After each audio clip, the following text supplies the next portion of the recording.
গ্রাম ভীষণ সুন্দর। কিন্তু জানো তো বন্ধুরা, গ্রামের জীবনযাত্রায় সমস্ত রকম সুযোগ সুবিধা থাকে না। এই যেমন গ্রামে সবকিছু বাজার থাকে না, যখন যেটা চাইবে তখন সেটা পাবে না। আবার নানান রকম মেডিসিনের ক্ষেত্রেও তাই। বলতে পারি গ্রামের প্রাকৃতিক সৌন্দর্য অপূর্ব। কিন্তু এই প্রকৃতির যে সৌন্দর্য থাকে, এই উপভোগটা করা যতটা সহজ হয়, এখানে জীবনযাত্রায় অসুবিধেগুলো মেনটেন করে চলা মানে সমাধান খুঁজে পাওয়া, এগুলো কিন্তু ভীষণ কঠিন। এই যেমন কারোর বাড়িতে যদি সবজি না থাকে, আবার বাগান না থাকে, ভীষণ সমস্যা। তার সাথে আবার যদি কেউ শারীরিকভাবে অসুস্থ হয় খুব জোরালো ভাবে, তখনও কিন্তু অনেকটাই সমস্যা। তো তবুও গ্রাম কিন্তু সবসময় সুন্দর। গ্রাম বা শহর যেখানেই আমরা থাকি না কেন, প্রত্যেকটা পরিস্থিতিতে প্রত্যেকটা পরিবেশেই সুযোগ সুবিধা বলো বা যাই বলো না কেন, কম বেশি একটু সমস্যা থেকেই থাকে। তবু বলবো গ্রামে থাকার জন্য জানো তো ভীষণ সুবিধা পাই। আর এই যে দেখো, আমি কিন্তু গ্রামে বাস করি। আর তো যাই হোক বন্ধুরা, গ্রামের জীবনযাত্রায় আমি কিন্তু বেশ ভালোই অভ্যস্ত হয়ে পড়েছি। আর কোনো কিছু সমস্যা হলে সেটাও কিন্তু সমাধান খোঁজার চেষ্টা করি। তো বন্ধুরা, আজকে তোমাদের জন্য ব্লগার মনমুন চ্যানেলে ছোট্ট একটা ভিডিও নিয়ে চলে এসেছি। যদি তোমাদের ভালো লাগে তো সবাই প্লিজ ভিডিওটা দেখে একটা লাইক কমেন্ট করে পাশে থাকবে। আর যারা ভিডিওটা দেখছো তাদের সবাইকে অনেক ধন্যবাদ গো। আর ভিডিও দেখার প্রথমেই গুরুজনদের জানাই প্রণাম, আর ছোটদের জানাই অনেক ভালোবাসা।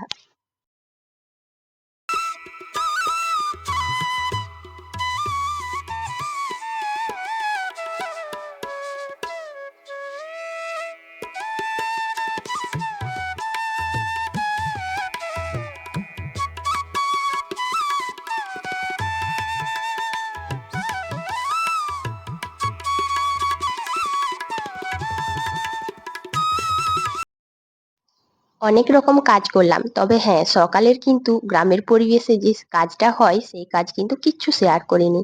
আজ একেবারেই জলখাবার খাওয়া থেকে। ওই যে আলু ভাজলাম, আলু ভেজে দুধ মুড়ি ছেলেকে একটু দিলাম। আর তারপরেই দেখো কতগুলো কাপড় কাচার ছিল, তো সেইগুলো ভিজিয়ে কেচে নিয়েছি।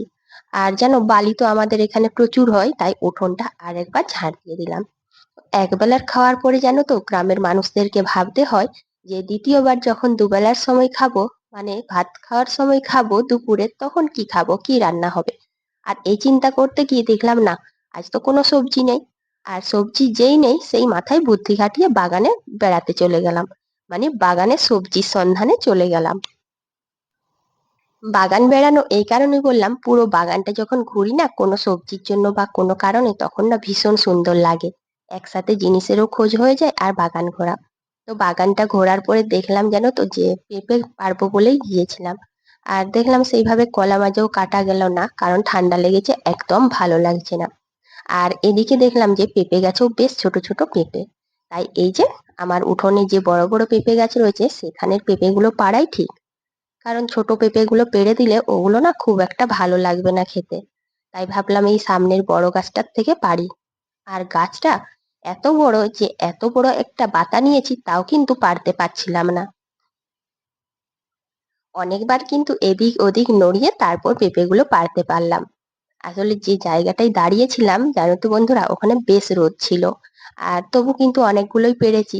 গাছের জিনিস একসঙ্গে অনেকগুলো পেড়ে বাসি করতে চায় না, তাই জানো তো বেশ কয়েকটা পেঁপে পেড়ে রেখে দিলাম। আর ওই যে বাতাটা ওটাও কিন্তু সাইডে করে দিয়েছি। আর পেঁপেগুলো ক্ষীর সমেত যখন মাটিতে পড়ে, আমাদের এখানে বালির জন্য পুরো পেঁপেটা না বালিতে ঢাকা হয়ে যায়।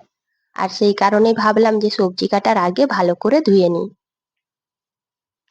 যে কোনো সবজি এই কাটার আগে যদি ভালো করে ধুয়ে নিই, সেই সবজিটা কাটতে না বেশ ভালো লাগে। মানে হাতে ধুলোবালি লাগবে না। আর এদিকে সবজিটাতেও কোনোভাবে বালিও থাকবে না। তো দেখো পেঁপেটা পেড়ে নিয়েছি, তারপর ভাবলাম যে না, এখন তো ঠান্ডা লেগেছে আর আজকে বেশ শরীরটাও ভালো লাগছে না। তাই ভাবলাম সবজিগুলো কেটে নিই। আর শীতকালের দিনে একটু তাড়াতাড়ি স্নান করলে হয়তো ভালো, কিন্তু এখন যেহেতু ঠান্ডা লেগেছে, তাই আর তাড়াতাড়ি স্নান করলাম না। ভাবছি যে একটু বেলা হোক, তখনকে বাকি সবজিগুলো আমি কেটে নিই। আর কেটে রেডি করে নিলে তারপর স্নান করে এসে রান্না করতে বিশেষ একটা সময় লাগবে না।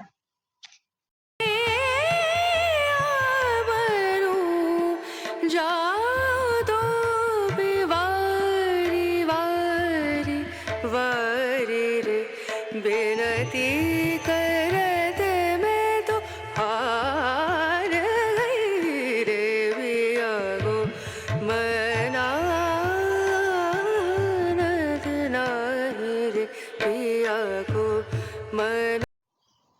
পেঁপেটা তো পেড়েই নিয়েছি, আর পেঁপে কাটাও হয়ে গিয়েছে, তো শুধু যে পেঁপের তরকারি করব তাহলে কি করে চলে।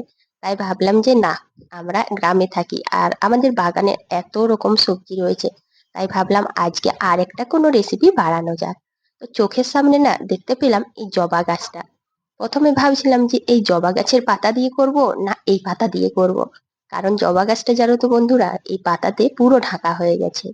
আর তোমাদেরকে বলেছিলাম না একদিন কুঁদরি পাতার কথা, তো আজকে জানো তো এই কুঁদরি পাতা দিয়েই রান্নাটা করব। পেঁপে একটা রান্না করব আর কুঁদরি পাতার। অনেকগুলোই পাতা রয়েছে, তবুও যে পাতাগুলো কচি রয়েছে সেইগুলো বেছে বেছে তুলে নিচ্ছি। আর এইভাবে পাতা তুলতে খুব ভালো লাগছে, মনে হচ্ছে বাগানের থেকে এরকম টাটকা সবজি যেন রোজেই তুলতে পারি, তা পাতা হোক আর কোনো সবজি হোক। তো দেখো কুঁদরি গাছটা কিন্তু এদিক অনেক অনেক অনেক ঝাড় হয়েছিল। তো যাই হোক এখনো কিন্তু কুঁদরি গাছে ফুল ফোটেনি, আর আদৌ হবে কিনা তাও জানি না।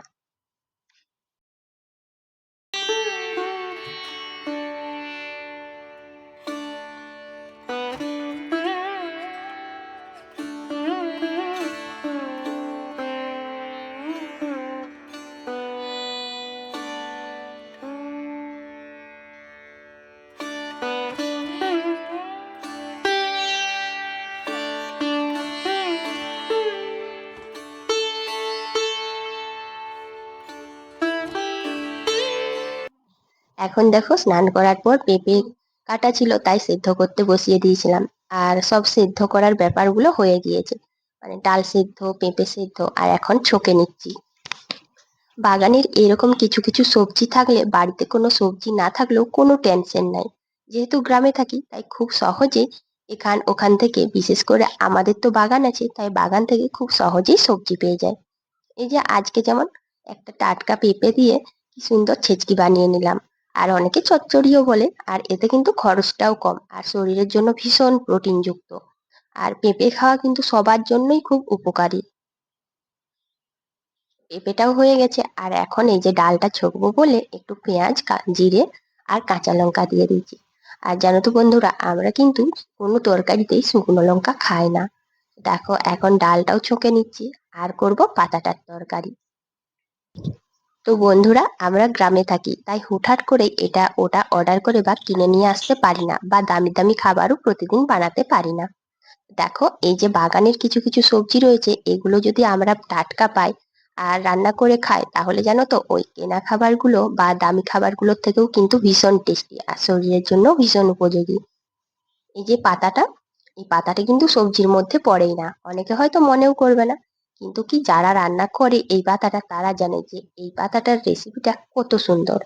আর হ্যাঁ, কুঁদরি পাতার ভর্তাও কিন্তু ভীষণ সুন্দর হয়। আমি বানাচ্ছি কুঁদরি পাতার বড়া। আগের দিন ছেলের ভীষণ পছন্দ লেগেছিল, আর আজকে সেই জন্য বড়াই করে নিচ্ছি। ভাবছি ভাত খাওয়ার আগে গরম গরম বড়াগুলো করলে বেশ সুন্দর খাওয়া যাবে। আর শীতকালের দিনে গরম জিনিস আরো বেশি টেস্টি হয়। তো দেখো বন্ধুরা এখন কুঁদরি পাতার বড়াটা করে নিচ্ছি।